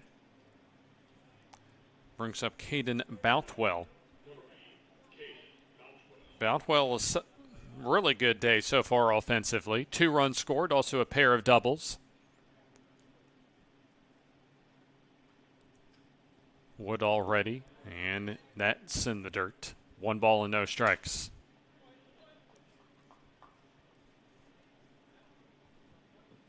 So far for Troy today, 4 runs on a total of 6 hits. They do have an error and 4 left on base. Lazy fly ball into center field. Racing in and taking charge is Mason 6 for the second out of the inning. So 2 down, as remaining at first is Hayes McCorkle. Porter Dykes, the pitcher, 0 for 2 with a fly out to left and a strikeout. Woodall wants to complete a shutout inning here in the 5th. 1 out away from doing so as that misses downstairs for a ball. Looking ahead to the Shelby County 6th, they'll have the 2, 3, and 4 spots due up. There's a strike call, 1 ball and 1 strike. And now Shelby County finding themselves in position. They're 7 outs away from advancing into the winner's bracket portion of the tournament. Fly ball, playable in right center. 6 makes the catch, and that'll do it for Troy here in the 5th inning. After a leadoff single, nothing doing, no runs, 1 hit, no errors, 1 left on base. We're through 5 innings of play. It's Shelby County post 555 6 and Troy post 74.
We'll go to the top of the 6th inning.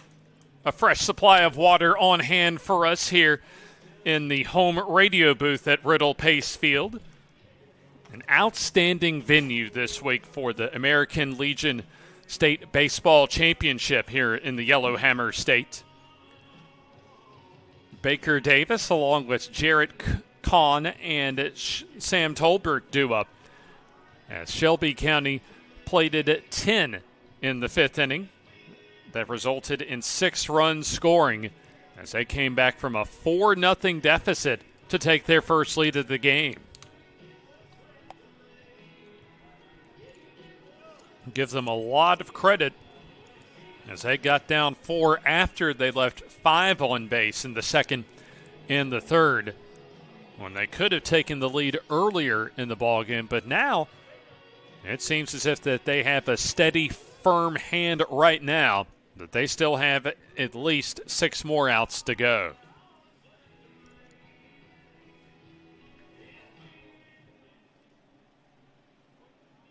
A hot afternoon as typical in the Deep South in late July. But all of the teams so far today battling through, though. It's the line and the pitch to strike call, and I imagine that point of emphasis from the coaches prior to coming out here today. Make sure that their teams were well hydrated going to the ballpark and all throughout the day. Dykes remains out on the mound as the count at 1-1 strike to Baker Davis. Here comes the pitch home. Off the end of the bat and drops foul. A good position right now, especially regardless really of whether Shelby County adds to their lead here in the 6th. If they can come up 3 up, 3 down in the bottom of the 6th, they'll be in really good shape for the 7th. Fastball way upstairs. 2 balls and 2 strikes. Really that big part of the 5th inning was that opening error by Richardson at short. Swing and a miss at the high changeup. That's the first strikeout of the ball game for Porter Dykes. 1 up and 1 down here in the top of the 6th inning. We still got plenty of time, about an hour, 45 minutes before we get to our 4th of 5th game scheduled for 5:30. Strike 1 call to Jarrett Kahn as he walked and scored in the 5th, also walked in the 3rd, and grounded out to short. There's a foul tip that quickly makes it no balls and 2 strikes. Be a big shot in the arm for Shelby County if they can hold on here and advance to the 8 o'clock winners bracket semifinal for them. 1 ball and 2 strikes, because the winner of this ball game would only need to win 2 more games to win this tournament. Fastball up and in. The loser would have to win maybe a potential 3 more games. 1 today and 2 tomorrow. Foul ball and out of play. Once you start getting deep in a postseason tournament, even for the deepest of teams, there's only so much depth you can go through in the heat of the summer before your team starts to wear down physically and mentally. 2-2. Ground ball and through the left side for a base hit. Hit number 4 for Shelby County and number 1 for Jarrett Kahn as he's aboard with a 1-out single. Sam Tolbert had a RBI double and a run scored in the 5th. He's reached base a couple of times now in 3 plate appearances.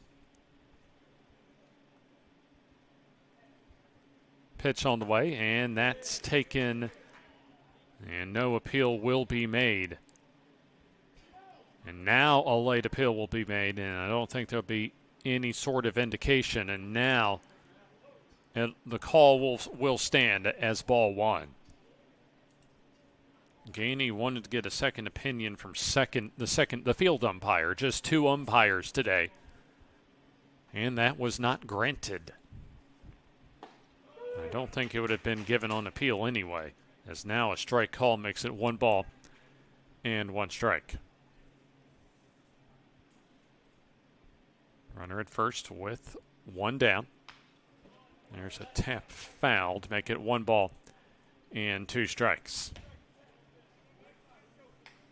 The combo of Walls, Richardson, and Dykes already turned a 1-6-3 double play in the first inning. That's the only double play we've seen in 3 games so far today. Swing and a miss. A good curveball that time to come up with another strikeout for Porter Dykes. So now 2 down with a runner at first. Brady Rascal, a strikeout in the second, fielder's choice in the third, and then a walk and a run scored in the 5th.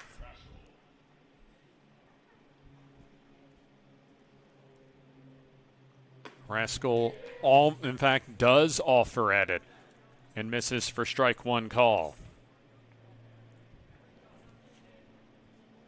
Troy wants to put a 0 on the board here in the top of the 6th inning and set themselves up as the runner goes early, and the defense well aware of it for Troy as they're able to get a 1-6 caught stealing of Jarrett Kahn trying to sneak into second, and that'll end this top of the 6th inning.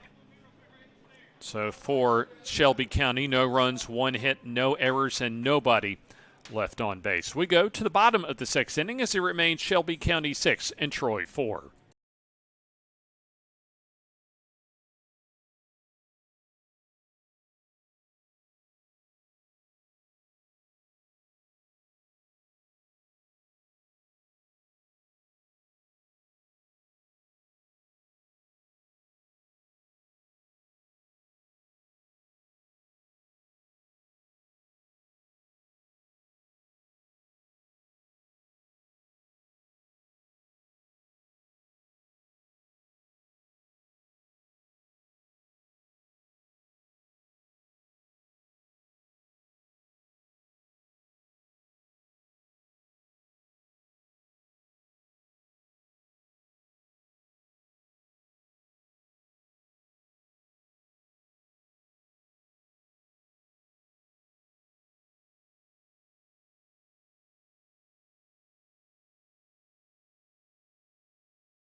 Through 5.5 innings of play, Troy post 70 still in striking distance.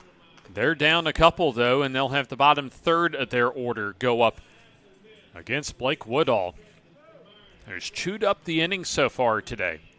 5 innings, 4 runs allowed. However, been able to keep his team in striking distance enough to where their 6-run 5th inning has been the difference today.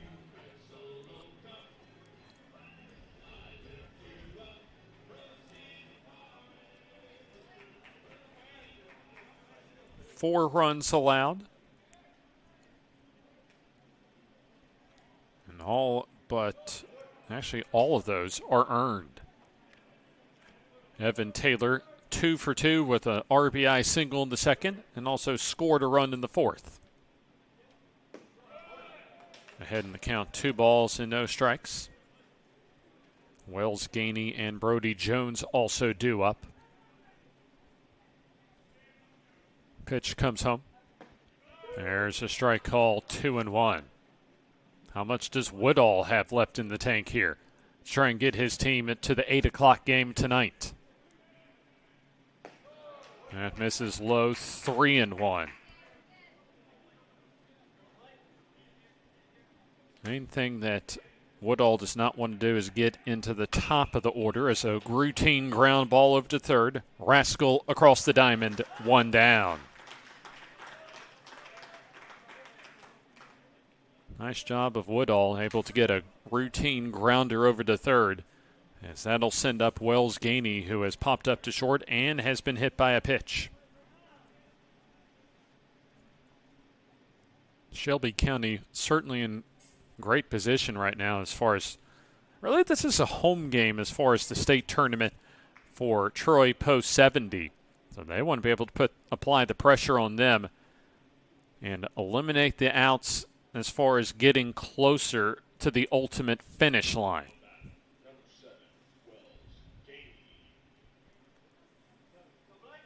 Gainey up with nobody aboard. Takes a strike call. It feels like temperature close to 100 degrees down on the field. There's a strike call to make it no balls and 2 strikes. Woodall stares in. He's ready to go. Misses down and away. Tried to get Gainey to go after it. Comes home. Swing and a miss for the strikeout. Went with the curveball and able to get Gainey to chase for out number 2. That's the 5th strikeout for Woodall. As Brody Jones comes up, he's walked and singled today. Jones gets ahead in the count. Looking ahead to the 7th inning, also middle of the order, 5, 6, and 7 for Shelby County. Strike call evens the count at 1-1. Our scheduled 5:30 game on deck. Fastball comes inside. A reminder as far as who's in the green room. Foley post 99 will face the loser of this game. 3 balls and 1 strike. Winner takes on Daphne post 199 at 8 o'clock. There's a strike call. Loads the count full at 3 balls and 2 strikes. Big pitch for Woodall to try and at least delay the top of the order coming to the 7th. Bouncer knocked down, recovered, and the throw is not in time. Our field umpire says that Davis had his foot off the bag. Nobody at second base. His time not called. The throw over, and the ball gets away. So with all the confusion, you had Brody Jones take advantage and go to second base.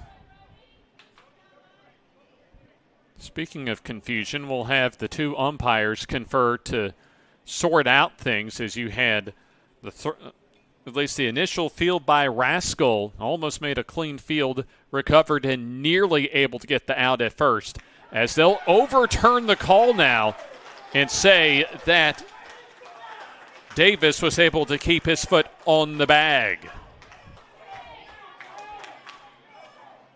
So that'll do it for Troy Post 70 here in the bottom of the 6th inning. No runs, no hits, no errors, and nobody left on base as we go to the top of the 7th inning with Shelby County Post 555 still on top, 6-4.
We go to the top of the 7th inning and still at least things being sorted out as far as an explanation being requested and demanded really from the Troy dugout. Ross Hickson out there to try and get an explanation of the overturn. As Shelby County ready to come to bat here in the top of the 7th inning. And you also have the Shelby County third base coach ready to take his place after having at least putting his 2 cents into the discussion during the break. Jonathan Ott, the team manager, Alex Brown and Colby Thacker, the assistants. We head now to the top of the 7th inning. Initially, the throw, at least on the throw to first base, it was ruled that Davis had initially his foot came off the bag, but they conferred and the call overturned to close out the bottom of the 6th inning. So now we go to the top of the 7th as Brady Rascal was at the plate when Jarrett Franklin was caught stealing, trying to advance to second. So Rascal leads off. Anderson in 6 also ready for a plate appearance. Shallow fly ball to right. Along the line making the catch is McCorkle. 1 pitch and 1 down.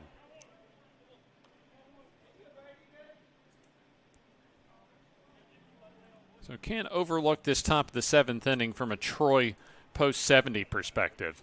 They want to get 3 up and 3 down to try and put themselves in decent position for a late comeback. A bouncer foul makes it no balls and 1 strike to J.P. Anderson.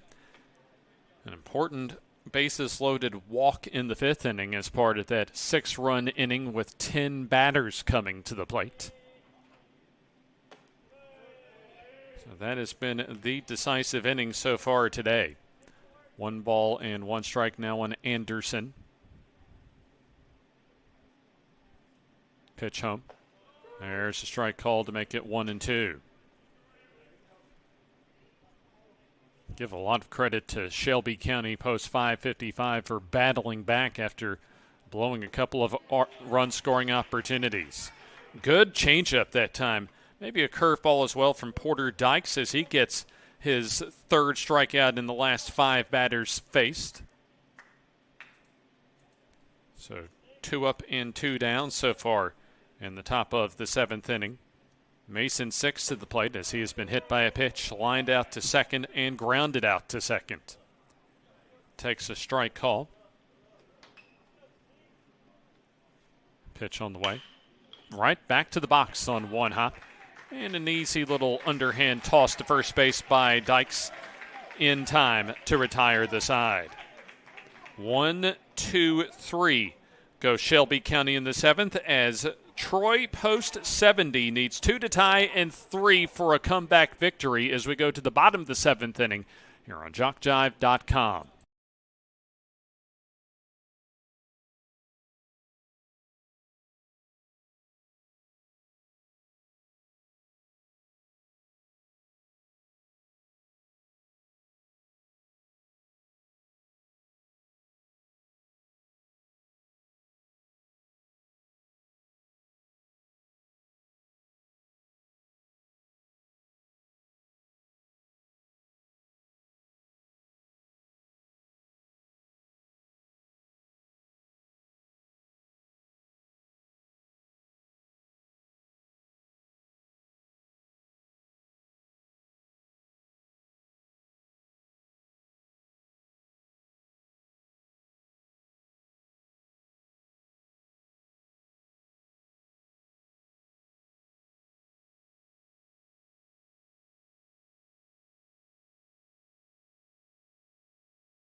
Final at bat of regulation in this winner's bracket semifinal and the final quarterfinal game of the Alabama American Legion State Tournament. Troy post 70 down by a couple, but they have the top third of their order leading off. Brady Richardson, a sac fly his last time up in the 4th. Takes a first pitch strike. Walked and scored in the 3rd, also fouled out to 3rd in the 1st. Bouncer foul toward the third base dugout quickly. No balls and 2 strikes. Brady Richardson getting himself familiarized as far as playing here at Riddle Pace Field, where he will for the next several seasons. That's hit well into center. Going back a long run for Mason 6 as he makes the over-the-shoulder catch. 1 down here in the bottom of the 7th inning. That's a big out for Blake Woodall, as that gets a very capable D1 player and slugger out to begin the inning. Tabor offered 1 for 3. Flied out to right his last time up to in the 4th. Singled in the 3rd and struck out looking in the 1st. Falls behind 0-1. Off into the bat foul. That's quickly now no balls and 2 strikes.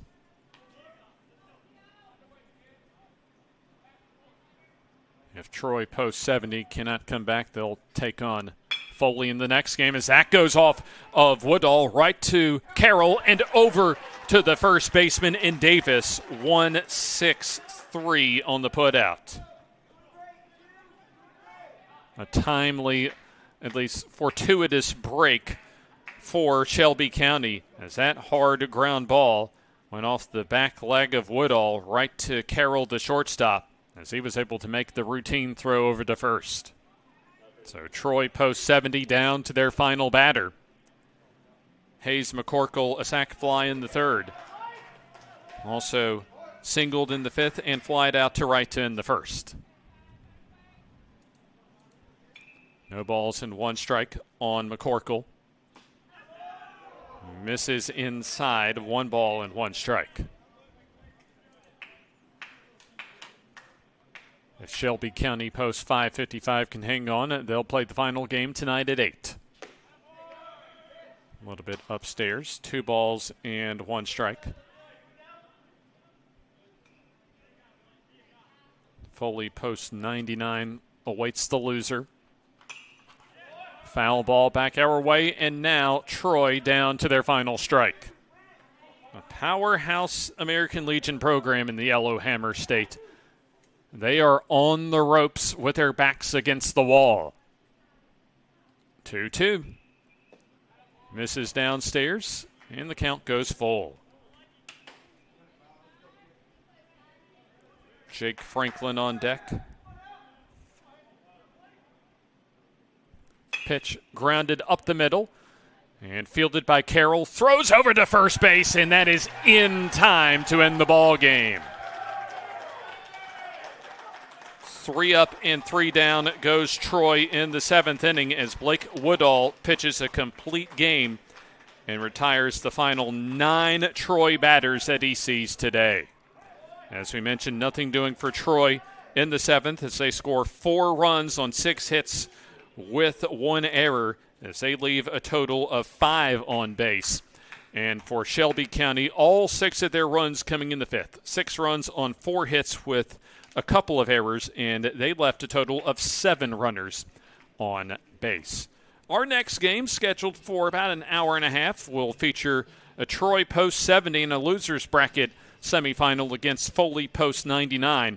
And Shelby County post 555 will enter a winner's bracket, a semifinal against Daphne post 199 with an opportunity to play in tomorrow's championship round. Once again, your final score is Shelby County post 555 6 and Troy post 74. You've been watching the American Legion State Baseball Championship from Troy University here on JockJive.com.